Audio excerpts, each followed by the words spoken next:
Between 1970 and 1995, over 400 state psychiatric facilities in the United States underwent major renovations.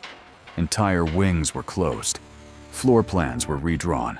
New sections were built over old ones. But here's what the architectural records don't show.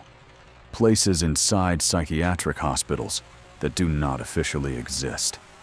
You won't find them on blueprints. You won't find them in records.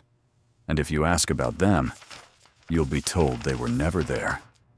But sometimes, someone finds one. And what's behind it proves something that should not be possible. Because some patients were never discharged, they were never transferred, and they were never recorded as leaving at all. They just stopped existing. You're watching the Nightmares Index. If you're new here, subscribe and hit the notification bell so you never miss any of our uploads. Before we begin, drop a comment and tell me where in the world you are watching from and what time it is on your clock right now. Let's get into it. Why was the padlock on the inside of the door? That is the question I've been asking myself for 3 years, 2 months, and 16 days. And I have never received an answer that makes any logical sense.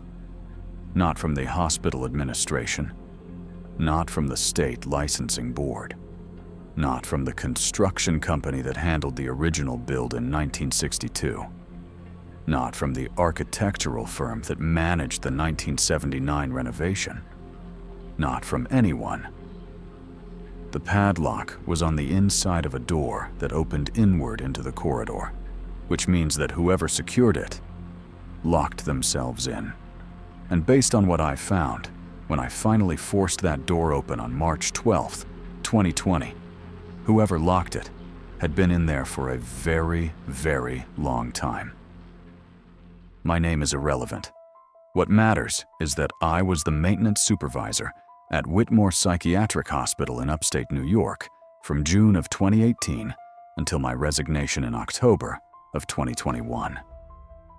Whitmore is, or was when I worked there, a 220-bed, long-term psychiatric care facility occupying a sprawling brick and concrete complex that covers nearly 11 acres of wooded land 40 minutes north of Albany.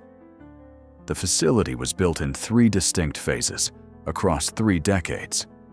The original East Wing, constructed in 1962, the Central Administrative Tower and connecting corridors added in 1979, and the West Wing completed in 1994 to accommodate the overflow from 2 facilities downstate that had been closed during budget cuts. I had full access to every part of that building, every mechanical room, every utility tunnel, every storage space, every sealed-off area waiting for future renovation. I had the master key ring, 47 keys in total, each one labeled and logged. I had the complete set of architectural blueprints dating back to the original 1962 construction documents, updated floor plans from the 1979 expansion, and the final as-built drawings from the 1994 edition. I knew that building better than anyone who worked there, including people who had been employed at Whitmore for 30 years. Or at least I thought I did. On the morning of March 12th, 2020, so I was conducting a routine quarterly inspection of the mechanical systems in the basement level beneath the East Wing. This was standard procedure, something I had done every 3 months since I started working there. Walk the utility corridors, check for leaks, verify that the HVAC zones were maintaining proper temperature and humidity, inspect the electrical panels for corrosion or overheating, make notes on anything that needed repair or replacement. The basement under the East Wing is a long north-south corridor, approximately 180 feet in length, with branching hallways that lead to boiler rooms, water heater stations, and the primary electrical distribution center for that section of the building. I had walked that corridor hundreds of times over the previous 2 years. I could navigate it in the dark if I needed to. I knew every door, every junction, every crack in the concrete floor, every stain on the walls, every sound the pipes made when the heating system cycled on. But on that particular morning, I was carrying the original 1962 blueprints because I was trying to locate a shutoff valve for a water line that had been causing pressure issues on the second floor. I was walking south along the main corridor with the blueprint unrolled in my hands, counting my steps and comparing the physical space around me to the technical drawing on the paper, making small pencil marks where valves and junction boxes appeared on the plans. And that is when I noticed that the numbers did not match. According to the blueprint, the main corridor should have terminated at the primary mechanical room at a distance of approximately 160 feet from the north stairwell entrance. I had measured it when I first started working at Whitmore, 161 feet, close enough to account for minor construction variance, the kind of difference that happens when you compare a 1962 hand-drafted plan to a physical space built by human beings with tape measures and chalk lines. But as I walked the corridor that morning, counting my steps and checking the blueprint, I realized that the mechanical room I was approaching was not at 160 feet. It was at 142 feet. I stopped walking. I looked at the blueprint. I looked at the corridor ahead of me.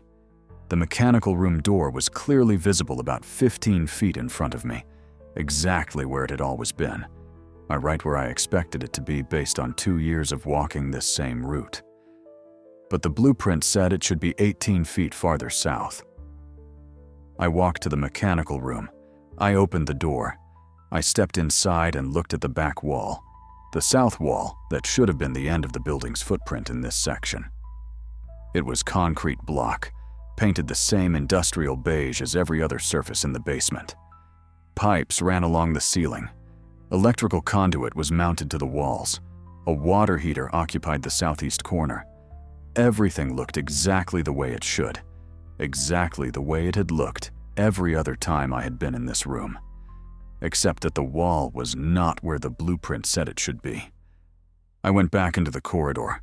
I walked south past the mechanical room door, and that is when I saw it. The corridor did not end. It continued another 30 feet beyond the mechanical room, terminating at a wall that had been painted the exact same color as the rest of the basement. The paint was older, flatter, more faded, applied in a texture that did not quite match the rest of the corridor, the kind of texture you get from a roller that has been used too many times without cleaning. And set into that wall, almost invisible unless you were looking for it, was a door. A steel door. No window. No handle on the exterior. Just a commercial-grade keyhole and a small, stenciled designation above it, barely legible under decades of dust and grime. At 7, I stood in front of that door for a long time before I touched it. I need to be clear about that. I did not immediately try to open it. I did not call someone right away. I stood there in that corridor, in a space that should not have existed according to every floor plan I had ever reviewed, and I stared at a door that was not supposed to be there. The air in that part of the corridor was different, colder, damper, like the ventilation did not reach that far. The overhead light closest to the door was out, had been out for years based on the dust on the fixture, and no one had replaced it because no one had any reason to walk that far down the corridor. No one except me. On March 12th, 2020, at 9:47 in the morning, I pulled out my key ring. 47 keys. I tried 12 of them in that keyhole. None of them fit. Not even close.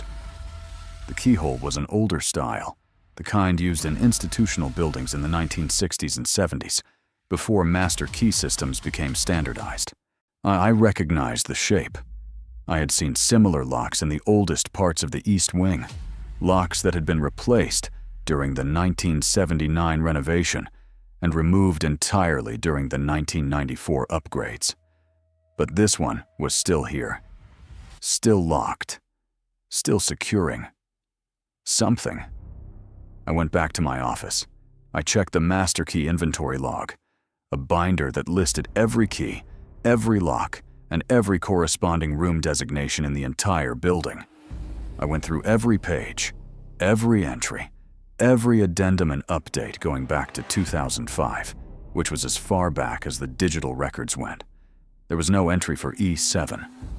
I checked the blueprints again, spreading all 3 generations of floor plans across my desk. The 1962 plans showed the basement corridor terminating at the mechanical room. The 1979 plans showed the same. The 1994 plans showed the same. There was no E7 on any official document. I almost did not report it. I almost convinced myself I had miscounted, that the door had always been there, and I had simply never noticed it, that it was probably just a storage closet or an abandoned utility space that had been forgotten during one of the renovations. But I could not make that story fit the facts. I had walked that corridor hundreds of times. I had measured it. I knew the space, and that door had never been visible before. Or if it had been, someone had gone to great lengths to make it invisible. I called the hospital administrator, a woman named Patricia Howell, who had worked at Whitmore since 1995 and had been in the administrator role since 2004. I told her I had found a door in the basement that was not on any floor plan, and I told her it was labeled E7 and I didn't have a key. I told her the space did not match the blueprints and I needed guidance on how to proceed. She said she would meet me in the basement in 20 minutes. She arrived with the chief of psychiatry, the head of nursing, and the facilities director, a man named Robert Tennyson, who had worked at Whitmore even longer than Patricia, since 1987, and who had institutional knowledge that went back further than any written record I had access to. All 4 of them stood in front of that door and stared at it like it had appeared out of nowhere, because according to them, it had. None of them had ever seen it. None of them knew it existed. Robert, the facilities director, the man who had spent 33 years maintaining this building, stood in front of that door with his hands on his hips and said very quietly, "That wasn't here last year." Patricia made a phone call to the state licensing office, then another to the architectural firm that had handled the 1979 renovation, then another to a retired administrator who had worked at Whitmore in the 1970s and still lived in the area.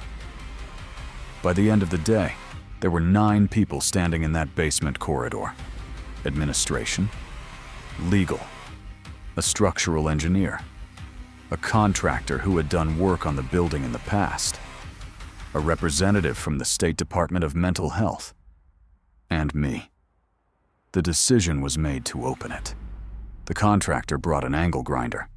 I need to stop here and describe what happened when that lock was finally cut and the door was opened, because the sensory memory of that moment is the thing I cannot escape, no matter how much time passes, no matter how many times I tell myself it was just air and dust and the residue of a space that had been closed for a long time. The smell came first. It hit me before the door was fully open, before the contractor had even pulled the door toward him, before anyone had shined a light inside, before I could see anything beyond the narrow gap between the door and the frame. A thick, layered odor that moved through the air like something physical, something with weight and texture. The top layer was institutional cleaning chemicals, the kind used in hospitals and nursing homes. That sharp, antiseptic burn that stings the inside of your nose and sits in the back of your throat for hours after you leave the building. Beneath that was something older and heavier, something organic and stale, like the air inside a space that had been sealed for decades and was only now mixing with the outside world. And beneath that, faint but unmistakable, was the smell of human habitation. Sweat, skin, waste. the specific odor of people living in an enclosed space for a very long time without proper ventilation. The contractor pulled the door open fully. The space beyond was dark. Someone handed me a flashlight. I do not remember who. I stepped forward, and I shined the light into the corridor that should not have existed. It was narrow, maybe 4 feet wide. Concrete floor. Concrete block walls painted the same industrial beige as the basement outside. No windows, no lights. The flashlight beam extended about 20 feet before the corridor turned or terminated. I could not tell which from where I was standing. And along both sides of that corridor, spaced evenly, were doors. I stepped inside. The contractor followed. Patricia and the state representative followed me. The rest stayed in the basement corridor outside, and I could hear them talking in low voices. But I was not listening to them anymore because I was counting. 4 doors, 2 on each side. Each door had a small observation window reinforced with wire mesh, the kind used in secure psychiatric units, where patients needed to be monitored without opening the door. Each door had a number stenciled on it, in the same faded style as the E7 designation on the outer door.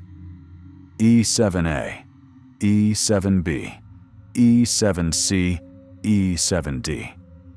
The contractor walked to the first door, E7A on the left, and shined his flashlight through the observation window.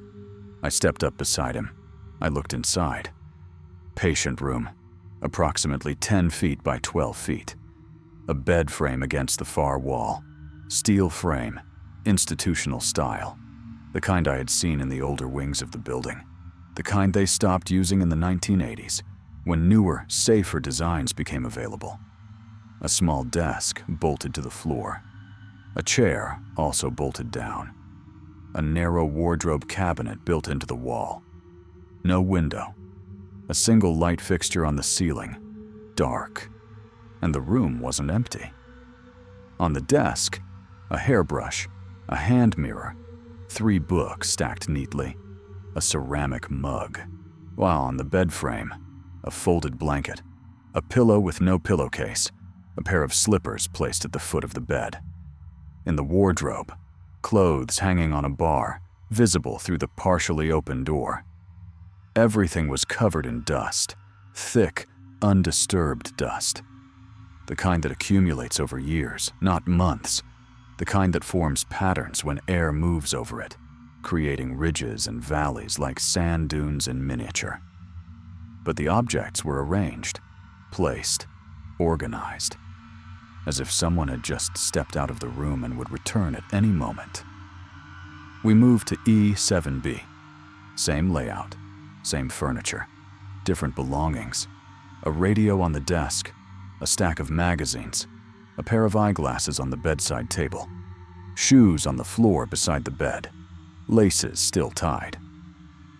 E7C, a comb, a bar of soap in a dish, a shirt draped over the back of the chair, a notebook on the desk, closed, a pen beside it.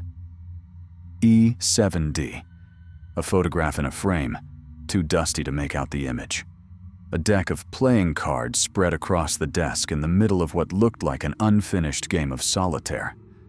A blanket on the bed, pulled up as if the person sleeping there had made the bed before leaving. 4 rooms, 4 lives. Frozen. Patricia was the one who asked the question that everyone was thinking. The question that no one wanted to say out loud because saying it would make it real. Where are the people who lived here? No one answered. At the end of the corridor, past the 4th door, was a small alcove. In that alcove was a desk and a chair and a filing cabinet. On the desk was a clipboard with papers attached. Next to the clipboard was a coffee mug with something dark and dried at the bottom. And beside that was a logbook, the kind used for shift documentation, patient observations, incident reports, medication administration. I picked it up. The cover was stiff, the binding cracked. I opened it to the first page. The entries began in August of 1974. Handwritten. Blue ink. Neat, careful cursive. Standard documentation format. Date, time, patient observations, staff initials, supervisor signature. I flipped forward through the pages. Months of entries. Years. Different handwriting at different times. Different staff members rotating through shifts. All of them documenting the same 4 patients in the same 4 rooms. Stable. Compliant. No incidents. Medication administered per schedule. Meals provided. Vitals within normal range. I flipped to the last page with writing on it. November 18th, 1978. The entry read, all 4 residents stable. No incidents reported. Medication administered per schedule at 2100. Night staff relieved at 6 a.m. Wing secured per standard protocol. J. Kellerman, RN. I turned the page. Blank. I flipped forward through the rest of the logbook. Blank. Every page after November 18th, 1978. Empty.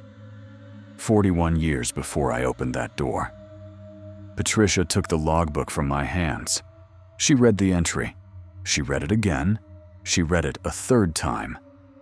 Then she looked at the state representative and said, very quietly, "We need to find out who these people were." The investigation took 9 months. They brought in record specialists from the state archives, forensic document analysts, historical researchers, former employees who had worked at Whitmore in the 1970s and early 1980s.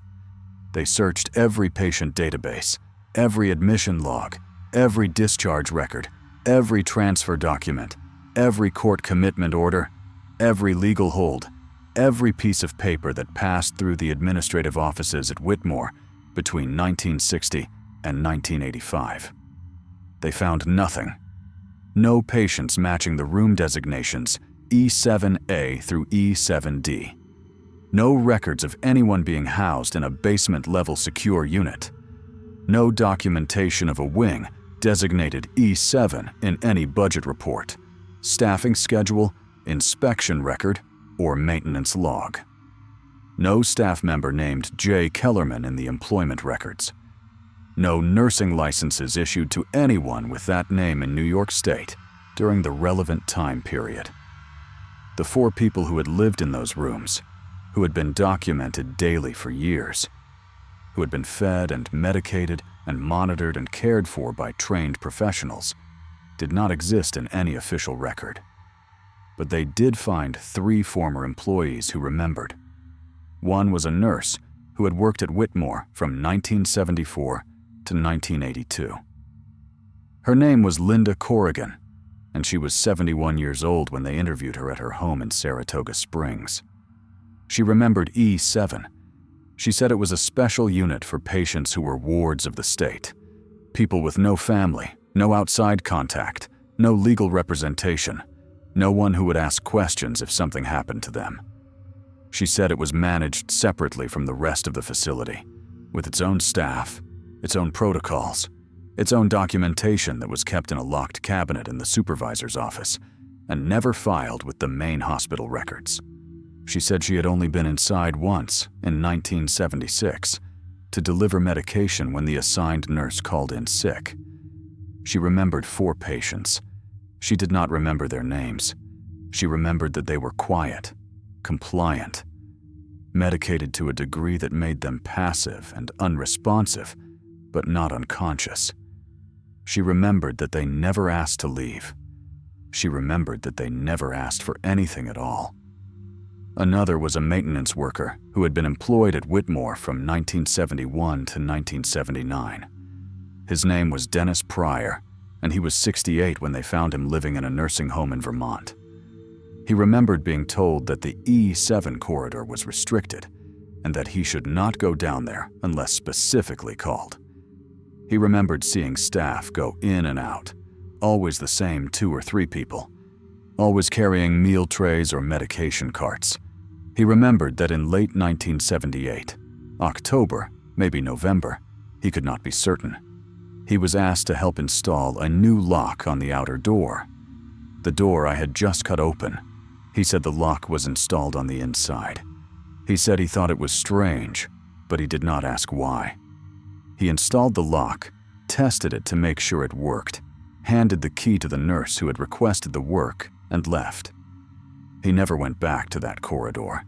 He said within a month or two the door seemed to disappear, or maybe it had always been hard to see. He could not remember clearly. But at some point he stopped noticing it was there.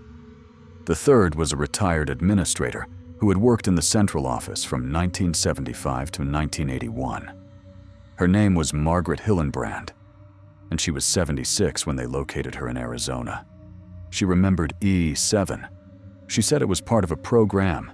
She did not remember the official name, something with the word care or support in the title, designed to house patients who required long-term institutionalization but had no legal representation, no family advocacy, no external oversight of any kind. She said the program was quietly discontinued in late 1978 after a state audit raised questions about patient rights and the lack of documentation regarding treatment decisions and discharge planning. She said the patients in the program were supposed to be transferred to other facilities where they could receive proper oversight and legal representation. She did not know if they ever were. She said she was not involved in the transfer process. She said that was handled by the medical director and the unit supervisor. She said both of those people were dead now. The lead investigator, a man from the state attorney general's office named Thomas Carhill, asked her directly, "Do you have any knowledge of what happened to the 4 patients in E7 after November 18th, 1978? She said she did not. He asked, "Do you know why there are no transfer records, no discharge paperwork, no documentation of any kind showing where those patients went?" She said she did not. He asked, "Is it possible they were never transferred?" She was quiet for a long time. Then she said, "I don't know what you're asking me to say," he said. "I'm asking if it's possible that those 4 people were left in that unit when it was sealed." She said, "I don't know. But if they were, why, no one would have known. No one outside the program knew they existed." The forensic team went back to E7. They searched every room. They removed every object, cataloged every item, documented every surface. They found no human remains, no blood, no signs of violence, no indication that anyone had died in those rooms. But they did find something else. In the third room, a 7C, the forensic team found a jacket hanging in the wardrobe behind the civilian clothes, a staff jacket, navy blue, with white piping on the collar and cuffs, the style worn by nursing staff at Whitmore in the 1970s.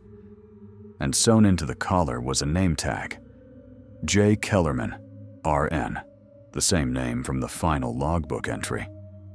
They searched the employment records again, more carefully this time, expanding the search to include variations of the name, or alternative spellings, partial matches, and they found her. Janet Kellerman, registered nurse, employed at Whitmore Psychiatric Hospital from August 14th, 1972, to January 6th, 1979. The employment record showed she resigned voluntarily.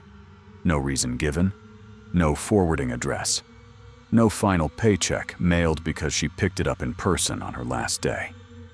They tried to locate her. Social Security records, tax records, voting records, property records, driver's license databases, death certificates. Nothing. Janet Kellerman disappeared from every public record after January 6th, 1979. And then someone thought to check the patient database. Janet Kellerman was listed in Whitmore's patient admission records. Admitted, January 9th, 1979, 3 days after her employment ended. Diagnosis, acute psychotic episode, etiology undetermined. Attending physician, No name listed. Treatment notes. None. Discharge date. No date listed. Current status. Unknown. You need to place yourself somewhere before I continue. You need to actually put your body in a specific location and feel the physical reality of what I'm describing. You are standing in a basement corridor that was sealed for over 40 years. You are looking at patient rooms that were occupied in 1978, and then erased. Not evacuated. Not closed through proper channels. Erased. The rooms still have belongings. The logbook still has entries. 4 people lived here. 4 people were documented as stable on November 18th, 1978. And then the documentation stops. No discharge records, no transfer papers. No notes explaining where they went, or why the wing was sealed, or who made the decision to remove it from every floor plan and every official record the hospital kept. And now you have found a staff jacket belonging to a nurse who wrote the final entry in that logbook. A nurse who resigned 3 days before being admitted as a patient to the same facility where she had worked. You are standing in that corridor. The smell is in your lungs. The dust is on your hands. 4 beds, 4 rooms, 4 lives that vanish from all documentation after a single date. And a nurse who knew what happened became a patient 3 days later, and then vanished just as completely. What will be your next move? Where are they now? Thomas Carhill, the investigator from the Attorney General's office, spent 9 months trying to answer that question. He interviewed 43 former employees. He reviewed over 10,000 pages of documents. He brought in specialists in forensic accounting to track budget allocations, specialists in institutional history to trace policy changes, specialists in medical ethics to evaluate whether the program itself was legal under the standards of the time. His final report was 187 pages long. The conclusion was 3 sentences. No evidence of criminal activity can be established based on available documentation. No remains or physical evidence of harm were discovered during the forensic examination of the E7 unit.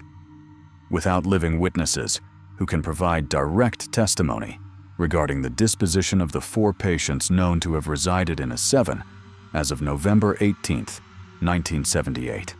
This investigation cannot proceed further. The case was closed. The E7 corridor was sealed again, this time with concrete block. The door I had opened no longer exists.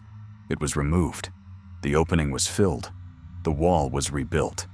The corridor now terminates at the mechanical room, exactly 161 feet from the north stairwell entrance, exactly where the 1962 blueprints said it should. The blueprints were updated to reflect this. E7 was removed from the historical record a second time. I resigned 4 months later. I could not continue working in a building where 4 people had been erased so completely that even finding the rooms where they lived could not prove they had existed. I could not walk those basement corridors anymore without thinking about the nurse who had cared for them, who had documented their lives every single day, who had written the final entry in that logbook, and then, 3 days later, became a patient herself. I think about her constantly. I think about what she knew. I think about what she saw in those final days that made her go from writing all 4 residents stable on November 18th to being admitted with an acute psychotic episode on January 9th. And I think about the padlock, the one that was installed in late 1978, the one that was on the inside of the door, the one that could only be locked by someone standing in the E7 corridor, securing the door from within. Who locked it? And why? And what happened in the weeks between November 18th, 1978 and January 9th, 1979, in a sealed basement corridor that no longer appeared on any official record, with 4 patients and 1 nurse, and no one watching? What happened in there? Story 2. Please, don't make me go back in there." I heard those words from across the room. Not shouted, not loud, just spoken with a quality that made every other sound stop. I was sitting at a small table near the center of the visiting area at Riverbank State Psychiatric Hospital with my younger brother, who had been a patient there for 7 weeks, following what the doctors called a severe depressive episode with psychotic features. It was a Sunday afternoon in early October, 2:18 p.m., according to the clock on the wall above the nurse's station, and the visiting room was full. Maybe 30 people total, half patients, half visitors, all seated at identical tables in a large rectangular space with windows on the east side that looked out onto a courtyard and a glass partition on the west side that separated the visiting area from the staff offices. The room had a specific sound to it, not loud, but layered. Multiple quiet conversations happening simultaneously, creating a low ambient noise that was somehow both comforting and oppressive at the same time. People spoke in careful tones. Families smiled too much. Patients responded with varying degrees of presence, some engaged and making eye contact, some distant and medicated, some cycling between lucidity and confusion in the span of a single sentence. And then that sound stopped, because the woman sitting 3 tables away had said something that cut through everything else. I looked over. She was young, late 20s, maybe 30 at most.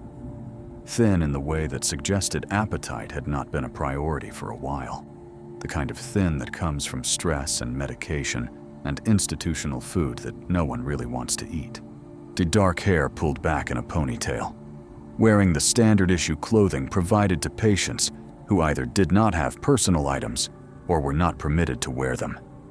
Gray sweatpants, white t-shirt, slip-on canvas shoes with no laces. Her hands were flat on the table in front of her, fingers spread wide, pressing down hard like she was trying to hold something in place, or hold herself in place, or stop something from moving that only she could feel. Across from her sat 2 people I assumed were her parents. The man was in his mid-50s, wearing a button-down shirt and khaki slacks, the kind of outfit someone wears when they want to look put together, but have not slept properly in weeks. The woman beside him was similar in age, dressed in a cardigan and jeans, her purse on the floor beside her chair, her hands folded on the table in a way that looked more like she was praying than resting. Both of them had the specific exhausted look that comes from loving someone you can no longer help. Her mother spoke first. Her voice was quiet, controlled, the kind of calm that requires enormous effort to maintain. "Sweetheart, we've been over this. You're being discharged on Wednesday. Dr. Peterman signed the paperwork this morning. You're coming home." No. The patient, the daughter, shook her head slowly, and I could see from where I was sitting that her hands were trembling. Not a small tremor, a full shake, hard enough that I could see the vibration from 3 tables away. "You don't understand what I'm telling you.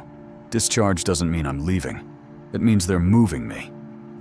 Her father leaned forward, elbows on the table, our hands clasped in front of him in a posture that looked like patience, but was probably the last reserves of someone who had been patient for a very long time. "Moving you where, Sarah?" I did not know her name was Sarah until he said it. I had not been trying to listen to their conversation. But after that first sentence, after the room went quiet, there was no way not to hear. "Downstairs," Sarah said. Her voice was getting louder. Not shouting, just louder, more insistent. The way someone sounds when they desperately need to be believed and can feel the belief slipping away with every word. "They move everyone downstairs first. That's where you go before you leave, for final processing. That's what they call it. But nobody comes back up." Her mother's expression did not change. but I saw her exchange a glance with her husband. The kind of glance that communicates an entire conversation without words. We have talked about this before. We are not doing this again. Not here. Not now. Not in front of all these people. But Sarah kept talking.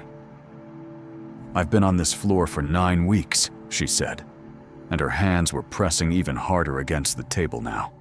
Knuckles white, fingers splayed so wide it looked painful. "I've watched 11 people get discharged. 11. I've watched where they go." The nurse walks them to the elevator at the end of C Wing. They get in, the doors close, and I watch the floor indicator above the doors. She stopped. Her father waited.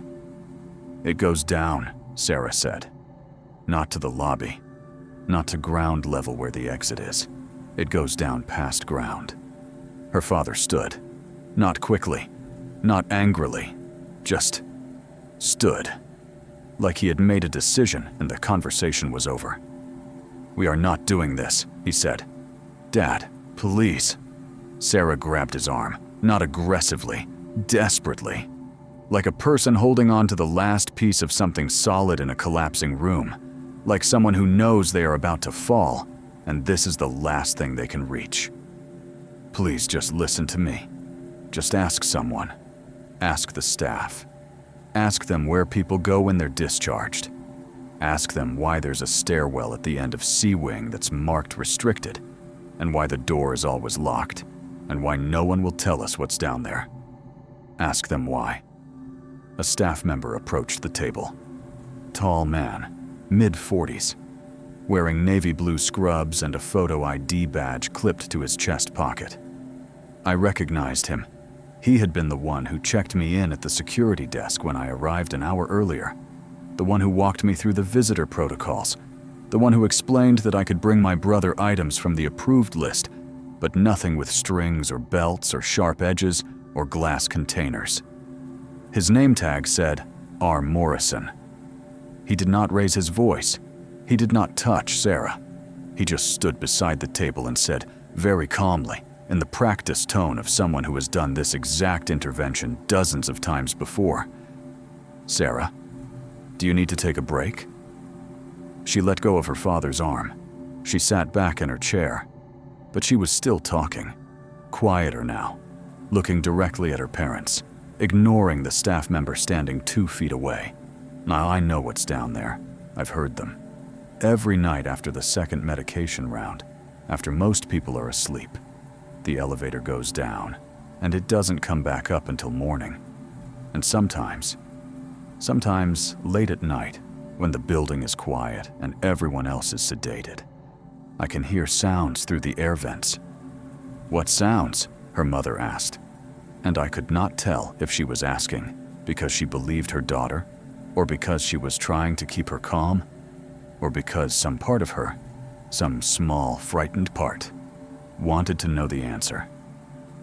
Sarah looked at her mother for a long time before she answered. "Voices," she said. Or, not voices, something else. Something that sounds like voices, but the words don't make sense. And sometimes I hear other things, metal sounds, scraping, something heavy being moved. And once, just once, about 2 weeks ago, I heard someone screaming. Her mother stood up. She picked up her purse. "We'll see you on Wednesday," she said. "Mom, please. Wednesday morning, 9 a.m. We'll be here to pick you up. Mom, listen to me." But they were already walking away. Both of them. Moving toward the exit without looking back. And I watched Sarah sit there alone at that table, staring at the 2 empty chairs across from her. And the expression on her face was not anger, and it was not sadness. It was certainty. The look of someone who has just tried to warn people about something real, something dangerous, something urgent, and watch them choose not to believe. The visiting room slowly returned to its previous state. Conversations resumed. The ambient sound rebuilt itself. My brother asked me something about whether I had talked to our mother recently, whether she was still upset about something I had said at Thanksgiving, and I answered him with something non-committal, but I was not paying attention to what I was saying because I was still watching Sarah. She sat at that table for another 30 seconds, completely still, hands flat on the surface, head down, and then she looked up, directly at me. We made eye contact across the room, 3 tables between us, maybe 15 feet of distance. And in that moment, I felt something I have never been able to adequately describe to anyone who asks. Not fear, not sympathy, something else entirely. The specific feeling of being seen by someone who knows they are not going to be believed and is trying anyway. The feeling of being recognized as another human being by someone who is desperately hoping that maybe, just maybe, you will be different from everyone else who has looked away. She did not say anything out loud. She mouthed 2 words, slowly, deliberately, making sure I could see. Help me. 30 seconds. I'm not asking you a question. I'm not setting up a hypothetical scenario. I'm giving you 30 seconds to make a choice that I had to make in real time. Sitting in that visiting room, with my brother beside me, and a woman I had never met, looking directly at me from 3 tables away. You are in a psychiatric hospital visiting room. You have just watched a patient beg her parents not to discharge her, and you have just heard her describe something that is supposedly happening in this building. Something about elevators going to basement levels that shouldn't exist. Something about sounds through the vents. Something about people who get discharged but never leave. Her family just walked away. Now she is looking at you, a stranger. Someone she has never met. Someone who has no connection to her case. No authority to help her. No medical training. No reason to believe anything she just said, except the look in her eyes and the fact that she is asking. She just mouthed 2 words. Help me. 30 seconds starts now. Do you stand up and walk over to her? Do you signal a staff member and tell them what you saw? Do you ignore it and go back to your visit? Do you tell yourself this is not your problem? That she is a patient in a psychiatric facility, and you have no way to know what is real and what is delusion? That getting involved would be inappropriate and probably unhelpful? 30 seconds. What do? I made my choice. I looked away. I looked away, and I went back to my conversation with my brother. And I finished my visit. And I walked out of that building. And I got in my car. And I drove home. And I told myself, I remember this very clearly. I remember the exact thought forming in my mind as I pulled out of the parking lot. I told myself that what I had witnessed was exactly what it appeared to be. A patient experiencing paranoid delusions, a family overwhelmed by a situation they could not control, and a system doing what it was designed to do. I told myself that looking away was the right choice. I told myself that for 4 days. My brother was discharged on Thursday, October 14th, 2021. I picked him up at 11 a.m. from the main lobby. He was waiting with his belongings in a clear plastic bag. Clothes, toiletries, a paperback book someone had brought him. The items I had delivered during my visits. He looked better than he had in weeks. Clearer. More present. More like the person I remembered before the depression took him somewhere I could not follow. We walked out through the front entrance. We got in my car. We drove home. He has been stable since then. He lives on his own now. He sees a therapist twice a month. He takes his medication. He is, by every measure, a successful outcome of the kind of care Riverbank is supposed to provide. But before we left the building that day, I did something I have regretted every single day since. I asked the discharge coordinator, a woman in her 30s sitting behind a desk in the front office, typing information into a computer. A question that I tried to make sound casual, like I was just curious, like I was making conversation while my brother signed his final paperwork. "Where do patients go for final processing before they leave?" I asked. She looked up from her computer, confused. "Processing?" "Yeah," I said. "Like, is there a checkout process? Paperwork they have to sign? A specific area they go to before they can leave the building?" She looked even more confused now. "They sign their discharge forms at the nurses' station on their unit. Then they come down here. We give them their personal belongings if we've been holding anything, when they walk out the front door. That's it. So there's no separate area? Nothing downstairs?" "Downstairs is just maintenance and storage," she said. Her tone had shifted, no longer friendly, now cautious, wondering why I was asking. "Why?" I told her I must have misunderstood something I had overheard. I thanked her. I left. But when I got home, I could not stop thinking about what Sarah had said. I could not stop thinking about the look on her face when her parents walked away. I could not stop thinking about the 2 words she had mouthed across that visiting room. "Help me." So I looked her up. I did not know her last name, but I remembered her face, and I remembered what her father had called her. And I remembered she had been scheduled for discharge on Wednesday, October 13th, the day before my brother was released. It took me 3 days of searching social media, public records, and news archives, but I found her. Sarah Rost, age 29, last known address in the same city as Riverbank. Her mother had posted about her discharge on Facebook on October 13th at 2:47 p.m. Our girl is coming home today. After 9 long weeks, we finally get to bring Sarah back where she belongs. So grateful for the incredible staff at Riverbank for giving her the care she needed. This family is whole again. The post had 47 likes, 18 comments, friends and relatives congratulating the family, expressing relief, saying they couldn't wait to see Sarah, asking if there was anything they could do to help with the transition home.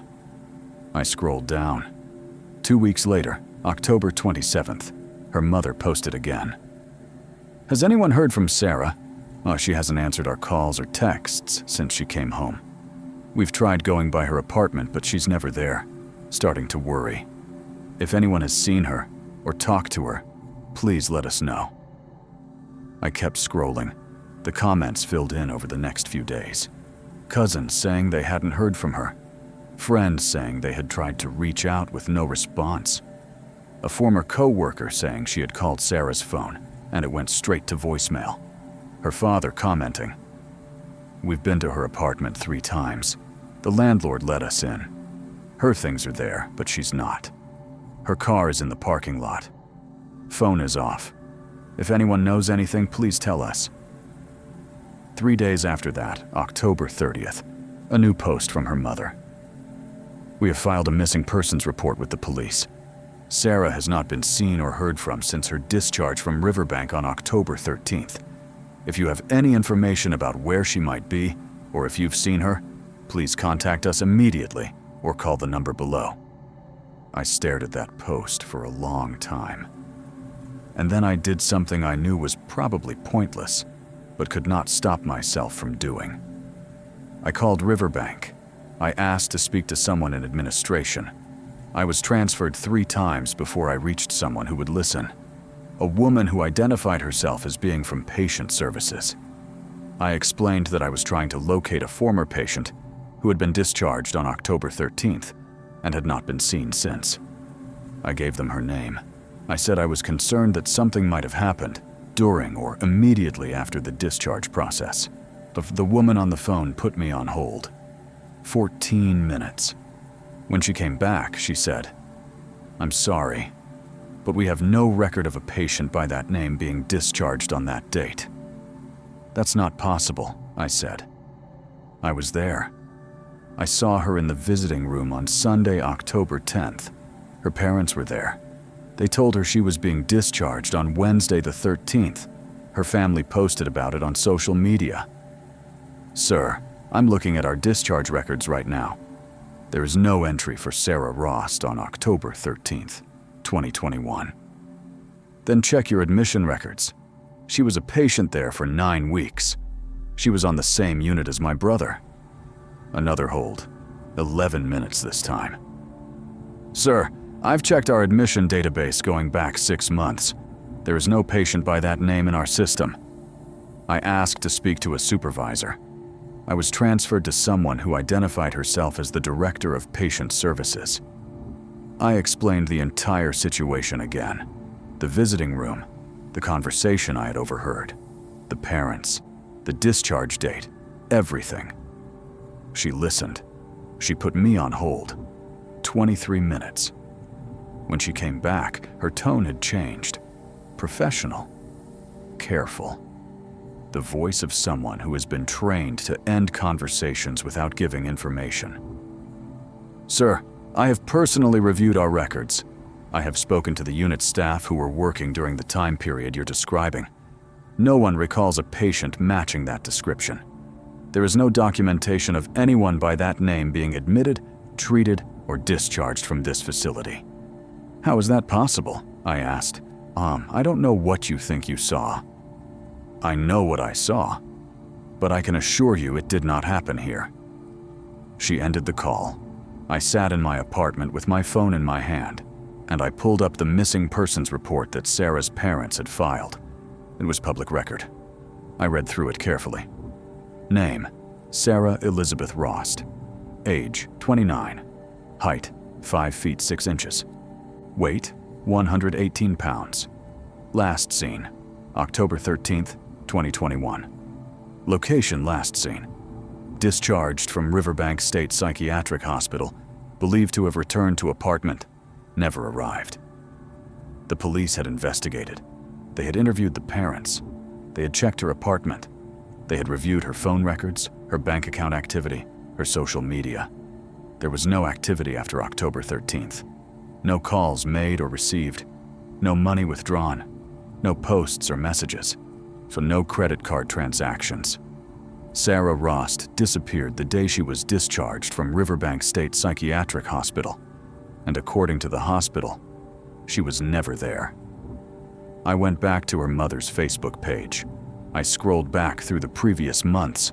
August, September. I found earlier posts. Posts about visiting Sarah.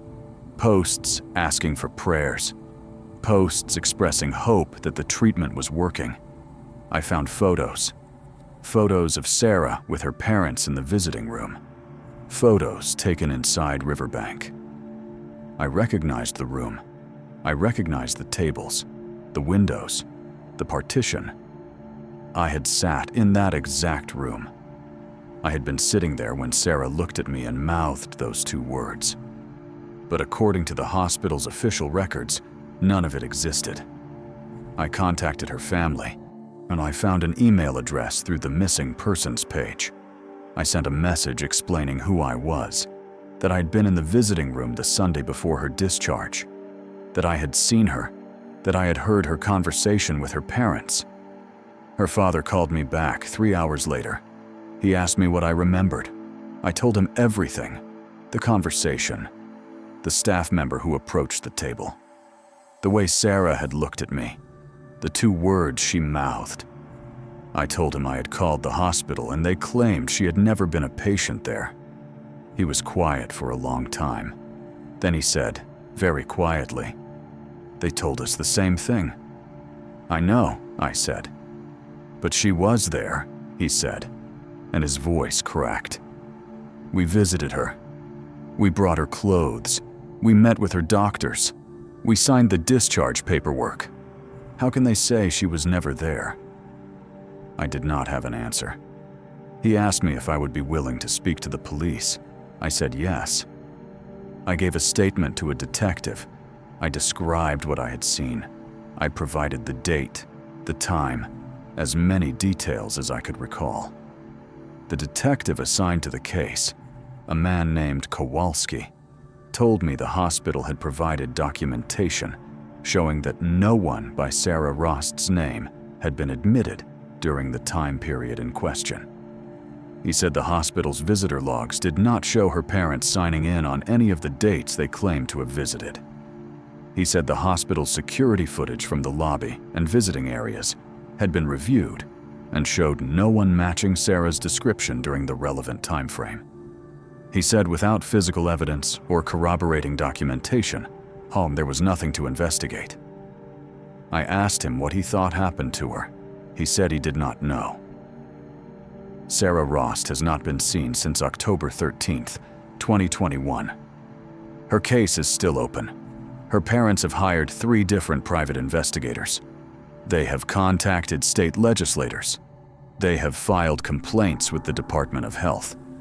They have posted on every missing persons forum and social media group they can find. And I think about her every single day. I think about the moment she looked at me across that visiting room, the moment she mouthed those 2 words. And I think about the fact that I looked away. I looked away. And 3 days later, she was gone. No one ever found out what she was trying to warn us about. That was not the only time someone tried to refuse discharge from a facility like that. The next case happened at a different hospital, a different patient, a different year entirely. But the desperation was far worse. And this time, the person refusing to leave made sure everyone understood exactly why. Story 3. The pillowcase was ice cold, not cool, not room temperature. Ice cold. The kind of cold that should not exist in a climate-controlled building in July. The kind of cold that comes from something other than air conditioning or poor insulation or a draft from an open window. I had just walked into room 316 to check on a patient scheduled for discharge the following morning at 9 a.m. And when I reached down to adjust the pillow behind his head, standard comfort check, something I had done thousands of times over 9 years of working as a psychiatric nurse, the fabric against my palm was so cold, it felt like touching metal that had been left outside overnight in winter. But it was not wet. I pulled my hand back. I looked at the pillow. I touched it again. Same temperature. Cold enough that I could feel it through the thin latex of my glove. I looked at the patient, a man named Michael Parrish, 41 years old, admitted 6 weeks earlier for suicidal ideation following a divorce and job loss, stable on medication for the past 3 weeks, cleared for outpatient follow-up by his treatment team that morning. He was awake, sitting upright in bed, staring at the door I had just come through. Not at me, at the door, like he was watching for something, or watching to make sure something did not come in. "Michael," I said, pulling the standard professional tone I had been trained to use, calm and neutral, and designed to de-escalate without engaging. "I'm here to go over your discharge instructions for tomorrow morning. Do you have a few minutes to talk?" He did not look at me. He kept staring at the door. And then, very quietly, in a voice that was completely flat, completely devoid of emotion, he said, "I'm not going." I sat down in the chair next to the bed. Standard procedure. When a patient expresses resistance to discharge, you sit. You create a posture of listening. You validate the anxiety. You redirect toward the treatment plan. I had done this hundreds of times. "I understand discharge can feel overwhelming," I said, "but you've made a lot of progress over the past 6 weeks. Your care team believes you're ready for the next step. We've arranged outpatient therapy, medication management, follow-up appointments. I'm not leaving this room," he said. And the way he said it, flat, certain, like he was stating a fact and not expressing a preference, like he was telling me something I needed to understand rather than asking for reassurance, made me stop. I looked at him more carefully.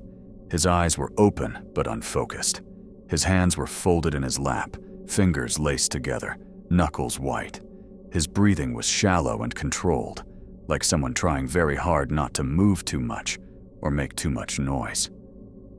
"Can you tell me why?" I asked. He looked at me for the first time since I had entered the room. "Because I know what happens to people who get discharged from this floor." I had heard this before. Paranoia, institutional anxiety, fear of returning to the circumstances that had led to admission, fear of losing the structure and safety of the hospital environment. I started to respond with the standard reassurances, community resources, crisis hotlines, the importance of continuing treatment outside the hospital setting. He interrupted me. "3 weeks ago," he said, "there was a man in room 310. His name was Aaron. I don't know his last name. He was here for the same reason I'm here. Depression, suicidal ideation. He got better. Or they said he got better. He was discharged on a Tuesday morning. I watched them walk him down the hall at exactly 9 a.m. A nurse and a transport aide.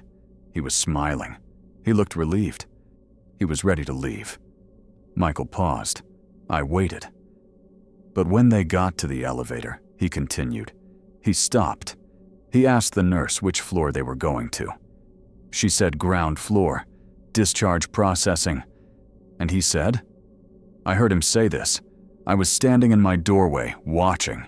He said, "That elevator doesn't go to the ground floor. That elevator only goes to basement 2.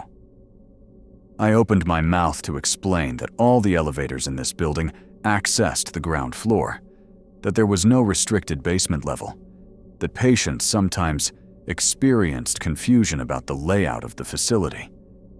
Michael kept talking. The nurse told him he was confused. She reassured him. She walked him into the elevator. The doors closed, and I stood in the hallway, and I watched the floor indicator above the elevator doors. He pointed toward the hallway, toward the elevator bay at the end of the corridor, the one I had used dozens of times every single shift for 9 years. "It went down," he said. "Past 2, past 1, past ground, and it stopped at B2. There is no B2 in this building," I said. And I believed that. I had worked at Claremont State Hospital for 9 years. I had seen the floor plans during orientation. I had walked every accessible level. There was a basement for mechanical systems and storage. There was no basement 2. "I know what the floor plans say," Michael said, and his voice was still completely flat, completely calm, like he was explaining something obvious to someone who was refusing to see it. I asked about it. I filed a formal complaint with patient advocacy. I demanded to speak to administration. I told them I watched the elevator go to a floor that isn't supposed to exist. And you know what they told me? What did they tell you? They told me I was experiencing intrusive thoughts. They told me it was a symptom of my condition. They added an antipsychotic to my medication regimen. He leaned forward slightly. But 2 weeks later, it happened again. Different patient. Room 303. A woman named Sandra. Same thing. Discharge day. 9 a.m. Nurse walked her to the elevator. I stood in the hallway. I watched. The doors closed. The indicator went down. Passed ground. Stopped at B2. "Michael, last week," he said, and his voice was getting quieter now, not louder, like he was afraid someone might hear him, even though we were alone in the room with the door closed. "It happened to the man in room 318. I don't know his name. But I watched the nurse walk him to the elevator. I stood in my doorway. I watched the doors close. I watched the indicator. B2. And when the elevator came back up 20 minutes later, the nurse was alone. The room was silent except for the hum of the air conditioning and the distant sound of a television from another patient's room down the hall. I looked at Michael Parrish, sitting in his bed, with his hands folded and his eyes fixed on me, and I did what I had been trained to do. I validated his feelings. I acknowledged that transitions can be frightening. I reassured him that his fear was a normal response to the stress of discharge. He looked at me with an expression I have never forgotten. Pity. like I was the one who did not understand what was happening. "You're going to walk me to the elevator tomorrow morning," he said. "You're going to press the button for ground floor. You're going to tell me everything is fine. The doors are going to close, and you are going to stand in that hallway and watch the floor indicator. And when it stops at B2, you are going to have a choice." I asked the question even though I knew I should not engage with the delusion. What choice? Whether to believe what you see, or what they tell you to believe. I documented the conversation in his chart. I noted his expressed fear of discharge. I recommended a psychiatric evaluation before finalizing the discharge plan. And I left the room and went directly to the charge nurse and explained the situation. She said Michael had been expressing similar concerns for the past week. She said the treatment team had already addressed it. She said the discharge was proceeding as planned. I went home that night and I could not stop thinking about the pillowcase, about how cold it had been, about the look on Michael's face when he told me I would have a choice. The next morning, I reported for my shift at 6 a.m. I checked the assignment board in the staff office. Michael Parrish was listed for discharge at 9 a.m., and I was listed as his escort nurse. At 8:45 a.m., I went to room 316 to prepare him for transport. The bed was made. The room was empty. Michael Parrish wasn't there. I checked the bathroom. Empty. I checked the day room at the end of the hall. Not there. I went back to the nurse's station and asked the charge nurse if he had already been taken downstairs early. She looked confused. She checked the electronic monitoring system that tracked patient movements on the unit. "He's still showing as in room," she said. We searched the floor, all 14 patient rooms, the day room, the group therapy room, the showers, the consultation rooms, the staff break room. Every space a patient could physically access. Michael Parrish was not on the unit. Security was called at 9:03 a.m. The building was searched. Cafeteria, courtyard, library, chapel, ground floor administrative offices, every public area. He was not there. At 10:17 a.m., someone checked the basement. They found him in a storage room near the mechanical systems, sitting on the floor in the corner, knees pulled up to his chest, arms wrapped around his legs, awake, calm, staring at the wall.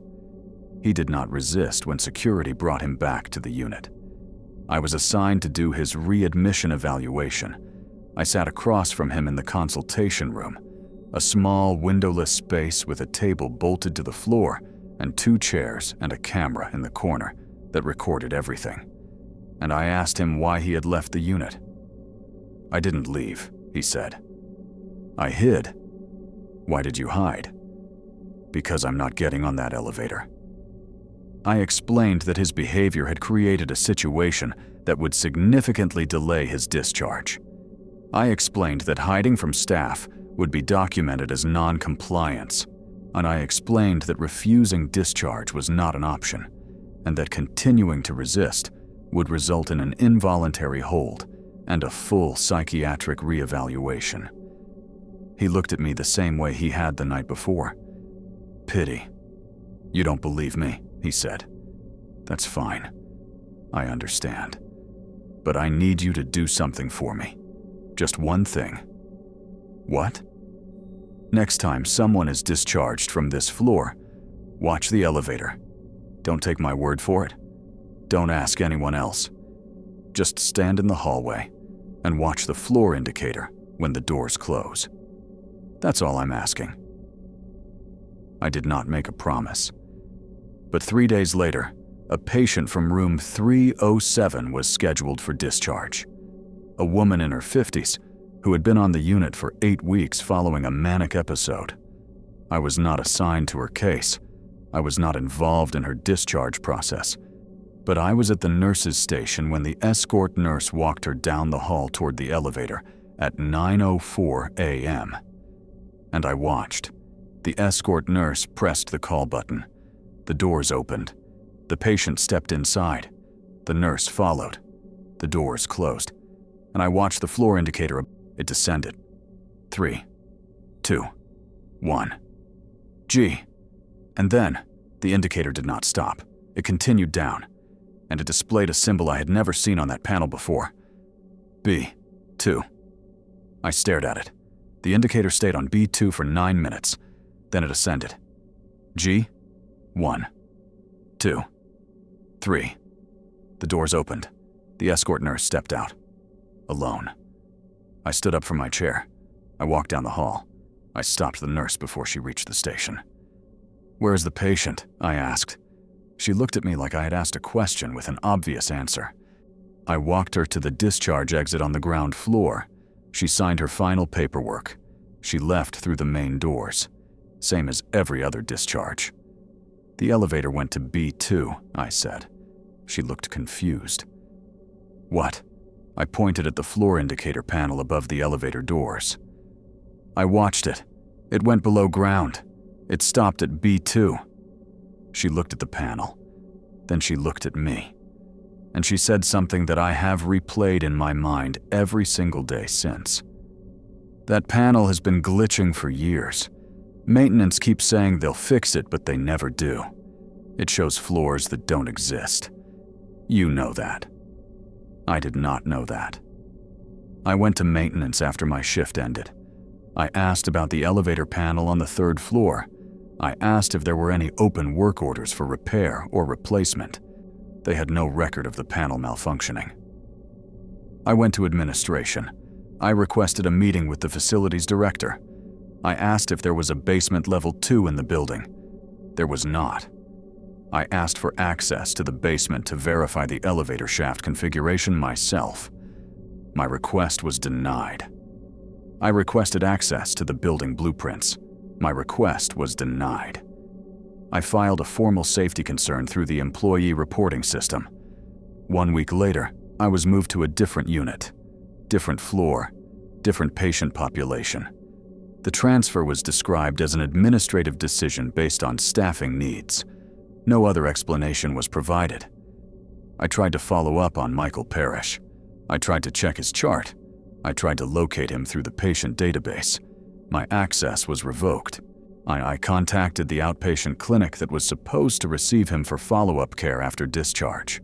They had no record of an intake appointment for anyone by that name. I searched for him in the state mental health services database, a system I had limited access to for care coordination purposes. No results.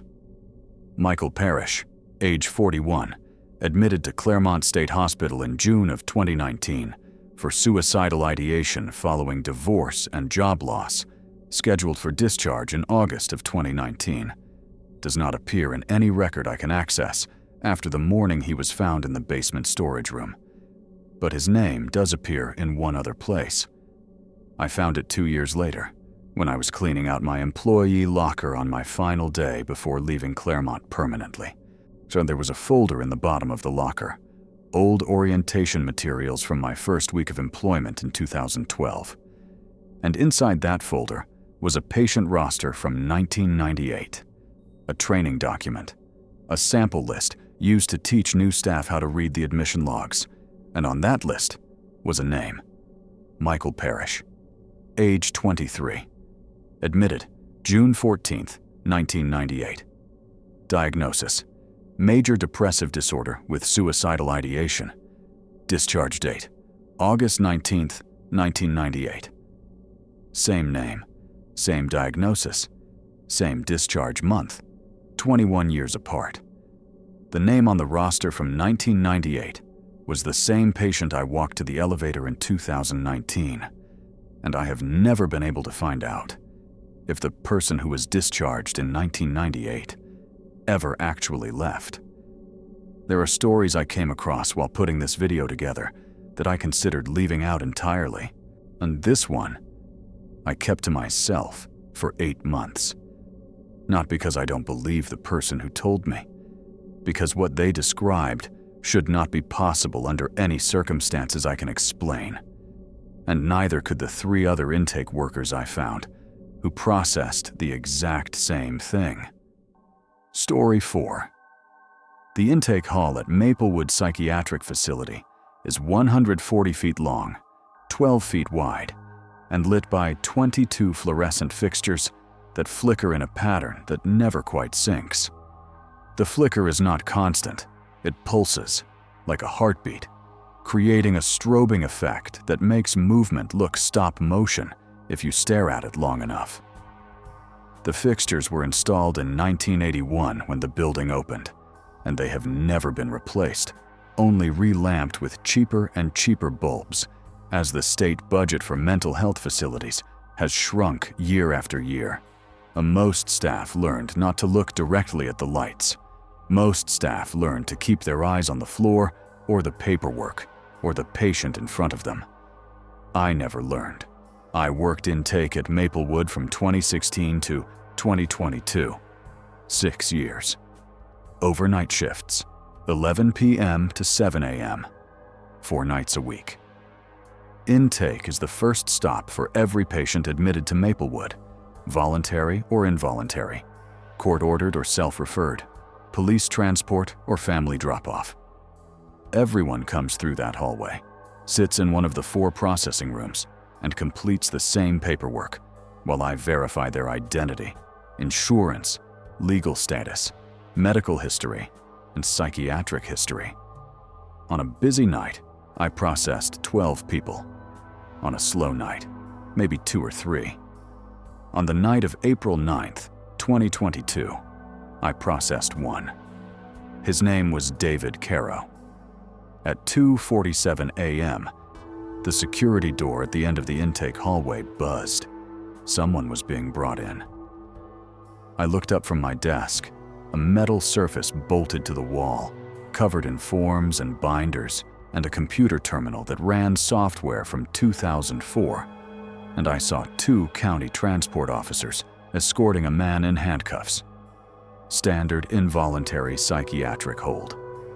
The officers walked him to processing room 3, sat him down in the chair bolted to the floor, removed the handcuffs, and handed me the intake packet. The man did not speak. He sat with his hands folded in his lap, staring at the table in front of him. He was maybe 60 years old, gray hair, thin in the way that suggested he had not been eating regularly, wearing clothes that looked like they had been slept in for days, a faded denim shirt, khaki pants, slip-on shoes with no laces. His eyes were open but unfocused, like he was looking at something far past the walls of the room. I opened the intake packet. The form listed his name as David Caro. Date of birth? March 3rd, 1962. 60 years old. Address? An apartment building I recognized from previous transports, a low-income complex on the east side of the city, where a lot of our patients came from.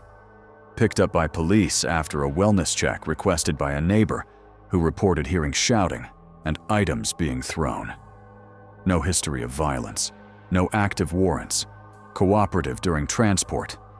I began the standard intake questions. Name, date of birth, current address, emergency contact, insurance provider, previous psychiatric treatment, current medications.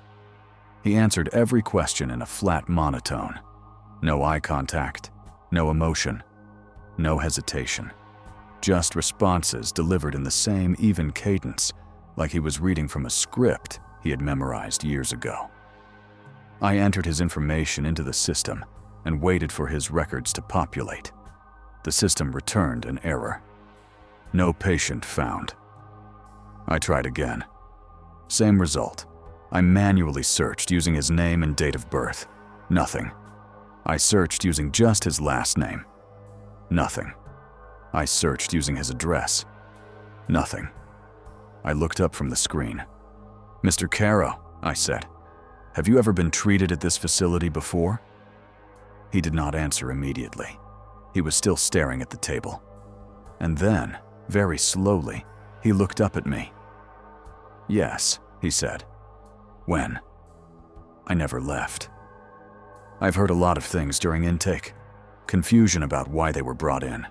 Delusions about persecution or conspiracy. A disorientation about time and place. but the way he said it, calm, factual, like he was correcting a mistake I had made, stopped me. "I'm sorry," I said. "Can you clarify? You're saying you were previously a patient here?" "I am currently a patient here." I glanced at the transport officers standing by the door. They looked as confused as I felt. "Mr. Caro," I said, keeping my voice calm and professional. "You were brought here tonight from your apartment. You're being admitted now. You are not currently a patient at this facility." He shook his head slowly. "I was admitted here on October 12th, 1987, he said. "I have been here ever since." I stared at him. One of the transport officers stepped forward. "Sir, we just picked you up from an apartment in the city less than an hour ago. You were living there. You had furniture, or you had mail with your name on it." David Caro did not look at the officer. He kept looking at me. "I was admitted here on October 12th, 1987, he repeated. "Diagnosis: schizophrenia, paranoid type. I have been a resident patient on the 4th floor, room 418, for the past 35 years. I turned back to the computer.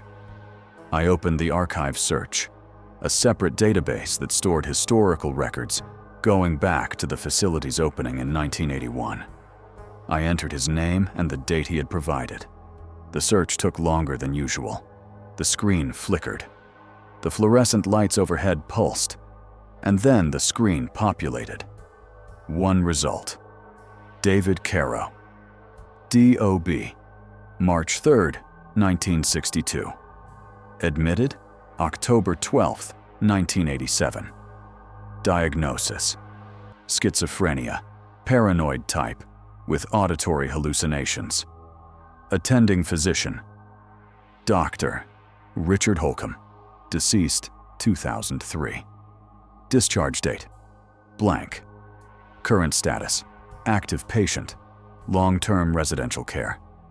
Current housing assignment: Building A, 4th floor, room 418. I stared at the screen. The transport officer leaned over my shoulder and looked at the result. "That's got to be a system error," he said. "There's no way this guy has been here since 1987. We just picked him up from an apartment. He was living independently.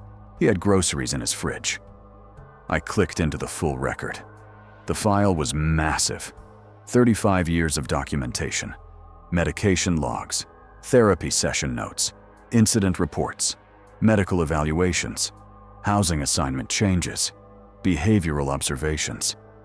Every entry dated and signed by staff members, whose names I recognized from the employee directory, some still working at Maplewood, and some retired, some deceased. I scrolled down. The most recent entry was dated April 9th, 2022. 6 hours earlier.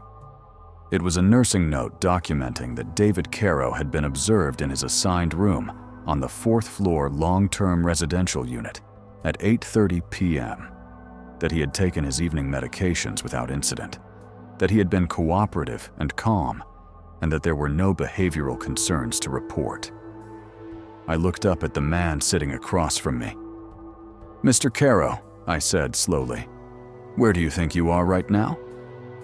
"Maplewood Psychiatric Facility," he said. "Building A, 4th floor, room 418. I've been in room 418 since November of 1993. Before that, I was in room 402 on the same floor. Before that, I was in building C during the renovation. I can provide you with a complete history of every room I've been assigned to since my admission in 1987, if that would be helpful."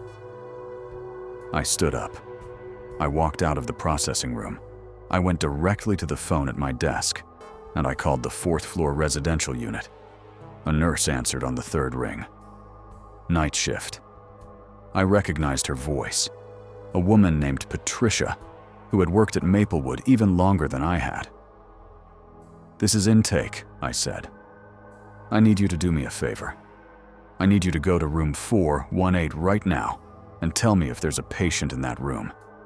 "Right now?" "Right now. please." There was a pause. I heard her set the phone down. I heard footsteps. I heard a door opening. Muffled voices.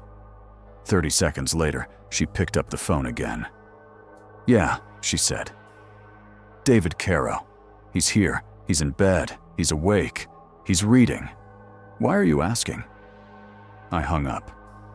I stood at my desk for a long time, staring at the phone, trying to make sense of what I had just been told. There was a patient named David Caro in room 418 on the 4th floor. And there was a man named David Caro sitting in processing room 3 in the intake hallway. I walked back to the processing room. David Caro was still sitting in the same position, hands folded, staring at the table. "Stop. I need to step outside this moment and ask you something. If someone you love, someone you trust completely, told you they had just experienced something impossible, something that violated every rule of reality you understand, what would you say to them? Not what would you do.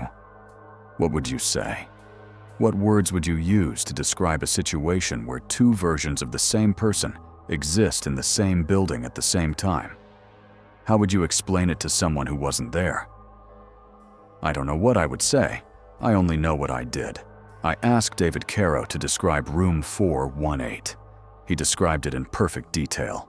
The window facing east toward the parking lot.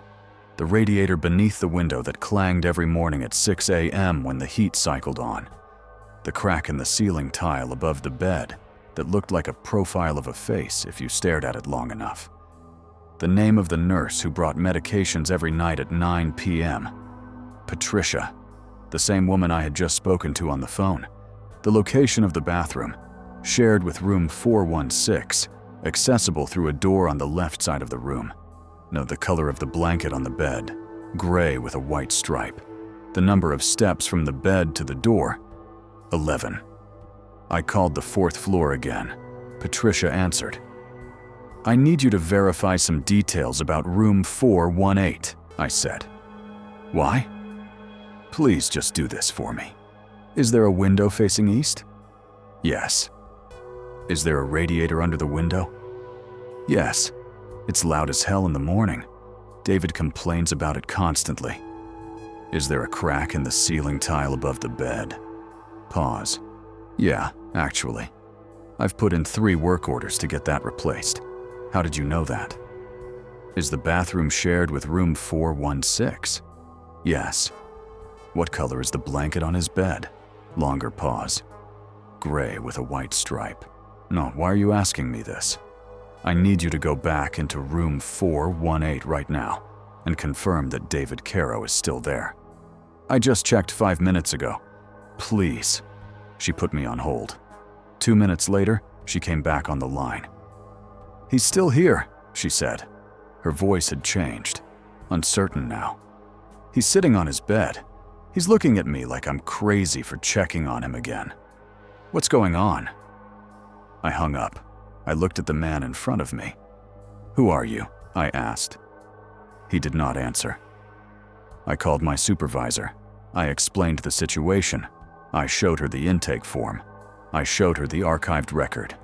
I told her there was a patient on the 4th floor with the same name, same date of birth, same physical description. And that patient was currently in his room, while the man I had just processed was sitting in intake. She made calls. Administration was contacted. Security was dispatched to the 4th floor. Fingerprints were taken from both men. At 5:43 a.m., my supervisor came back to my desk. She looked like she had aged 10 years in 3 hours. "The patient in room 418 has been verified," she said quietly. "His identity has been confirmed through fingerprints on file from his original admission in 1987. He is David Caro. He's been a resident here for 35 years. She paused. "The man in intake was also fingerprinted." She paused again. "The prints match." I stared at her. "Both men have the same fingerprints," she said. "Both men are David Caro. Both men are in this building right now. and I don't have an explanation for how that's possible. "What are you going to do?" I asked. "The man in intake is being transferred to a secure evaluation unit. We're treating this as a psychiatric emergency. We're not releasing any information until we understand what's happening." "And the man in room 418? He stays where he is. He's been a patient here for 35 years. There's no reason to move him." I processed the intake paperwork. I assigned David Caro, the one from the apartment, the one brought in by police, to a temporary holding room on the second floor. I walked him to the elevator with a security escort. As the doors began to close, I asked him one final question. "If you've been here since 1987, where were you tonight when the police found you?" He looked at me through the narrowing gap between the elevator doors, and he said one word. "Outside." The doors closed. I never saw him again. The case was classified. The records were sealed. I was told not to discuss what I had processed with anyone outside the administrative team. 2 weeks later, I submitted my resignation. But before I left, I did something I probably shouldn't have done. I accessed the archive system one last time. I searched for David Caro. 2 results appeared. The first, David Caro, admitted October 12, 1987. Currently housed in room 418. Active patient. The second, David Caro, admitted April 9, 2022. Housing assignment pending. I clicked on the second entry. It had been updated. Current status, discharged. Discharge date, April 11, 2022. Discharge location, blank. Discharge to, blank. Discharge notes, blank. I called the 4th floor one more time. Patricia answered. "Is David Caro still in room 418? I asked. "Yeah," she said. "Why? Has he said anything unusual in the past few days? Like what?" "Anything about being in 2 places at once. Anything about being outside." Long pause. "No," she said slowly. "But he did ask me something weird yesterday." "What?" "He asked me if I remembered when he was discharged." "What did you tell him?" "I told him he's never been discharged. He's been here since 1987. "What did he say?" "He said, 'Not all of me.'" The last thing I heard about David Caro came from a nurse who still works on the 4th floor. She told me that on the morning of April 12, 2022. David asked her what day it was. She told him, and he said, "Good. He made it out." That's all. Those were the words she heard. Before the lights went out. Before the end of shift. Before she walked past room 418 one more time and saw him sitting on his bed, staring at the window, smiling. Those are the stories. 4 accounts, 4 facilities, 4 things that should not be possible. And every single one of them documented in records that were later sealed, revised, or erased entirely. Before I go, I want to know which one of these is going to follow you tonight. Tell me in the comments. I read every single one. Subscribe if you have not already. Notifications on. The next one is already being prepared. You will not want to find out about it late. The like button is right there. Use it if this kept you up. It matters more than you know. Every story I told you tonight happened inside a psychiatric facility.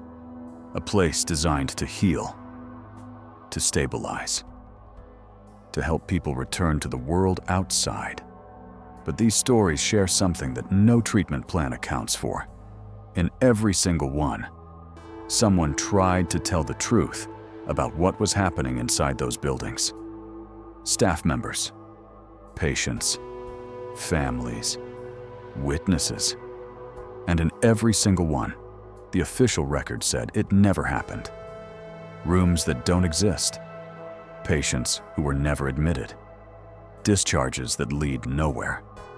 The question is not whether these things happened. The question is how many times they happened, in how many facilities, before someone finally wrote it down, and how many people are still inside, right now, in places that no longer appear on any map.